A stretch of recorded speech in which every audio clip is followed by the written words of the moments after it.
Portesa at Jason Blake, viral ang larawan na kung saan sweet na magkahawak ang kanilang mga kamay.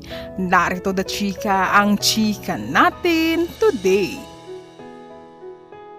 Muling naging usap-usapan sa social media sina Barbie Portesa at Jason Blake matapos muling makita na magkasama sa isang panran kung saan kitang-kita sa mga larawan na kumakalat na magkahawak sila ng kamay na makikitang nagpapicture ang bata sa kanila.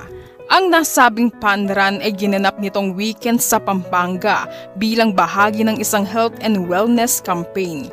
Agad nag-viral ang mga larawan ng dalawa sa social media na tila enjoy sa isa't isa ang companionship sa aktibidad.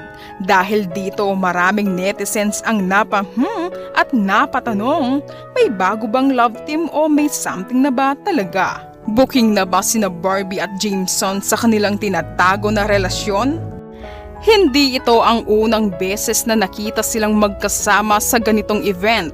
Madalas rin silang sabay lumahok sa mga fan run nitong mga nakaraan na buwan at kapansin-pansin ang pagiging malapit nila sa isa't isa. Sa nakaraan na interview ni Jameson sa Push ay sinabi niya na may ginagawa raw sila ni Barbie ng film at ayaw muna niyang sabihin nito at abangan na lang natin ang kanilang proyekto.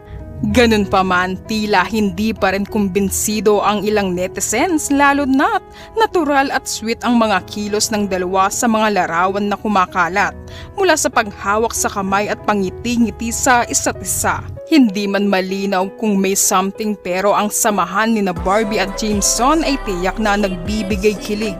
Bagay na bagay raw ang dalawa at napakalakas raw ng chemistry. Makikita raw kay Jameson kung paano maging caring at pagka-gentleman kay Barbie.